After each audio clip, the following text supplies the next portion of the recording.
ഷാജിണ്ടാ മൊത്തം 50, 25 ഫിക്സഡ് ഇടാം. അവിടെ 25 ഫിക്സഡ് ഇടണ? വേണം വേണം, നമ്മുടെ ഫ്യൂച്ചർ സേഫ് ആക്കണ്ടേ. അതെയാ? എന്നാ 25 ഇട്. അപ്പോൾ ബാക്കി 25, 5 കടം തീർത്തിട്ട് 20 നമുക്ക് എന്തെങ്കിലും ചെറിയൊരു പരിപാടി തുടങ്ങാം. മതിയാവൂലേ? മതിയാവും. പക്ഷേ ചാരിറ്റിക്ക് വേണ്ടി എനിക്ക് എന്തെങ്കിലും ചെയ്യണമെന്നുണ്ട്. നമുക്കൊരു 2 അതിനു വേണ്ടി മാറ്റി വെച്ചൂടെ? ബാക്കി 18 ഉണ്ടല്ലോ. എടാ ഇപ്പോഴേ ചാരിറ്റി ചെയ്യണം. ആ 20 എടുത്തിട്ട് നമുക്ക് ബിസിനസ് ചെയ്താൽ അതിൻ്റെ അകത്തൊരു പ്രോഫിറ്റ് വരും. ആ പ്രോഫിറ്റിൽ ഒരു പെർസെൻറ്റേജ് എടുത്തിട്ട് നമുക്ക് എല്ലാ കാലത്തും ചാരിറ്റി ചെയ്തൂടെ? അതല്ലേ ശരി? അങ്ങനെയാലും മതി. അല്ല ഷായിട്ടാ? അത് മതി. എടാ പിന്നീടല്ല, കുറച്ച് പൈസ നമുക്ക് അമ്പലത്തിൽ കൊടുക്കണം കേട്ടോ, അന്നദാനത്തിന് വേണ്ടിയിട്ട്. അവർ നല്ല കാര്യമില്ലേ? ഇപ്പോഴേ അന്നദാനത്തിന് കൊടുക്കണം. എടാ എല്ലാം അങ്ങനെ നോക്കി നടക്കുക. നമുക്ക് കുറച്ച് എന്തായാലും പൈസ കൊടുക്കണടാ. ദൈവത്തിൻ്റെ കാര്യത്തിൽ നമുക്ക് മുടക്കം പറയാൻ പാടില്ല.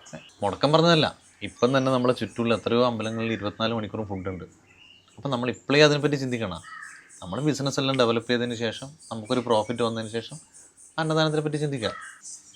നമ്മുടെ കയ്യിൽ ക്യാഷ് ഉണ്ടെന്ന് അറിയുമ്പോൾ കൂട്ടുകൂടാനും ബന്ധം സ്ഥാപിക്കാനും ഒക്കെ ഇനിയിപ്പം കുറേ ആൾക്കാർ വരും.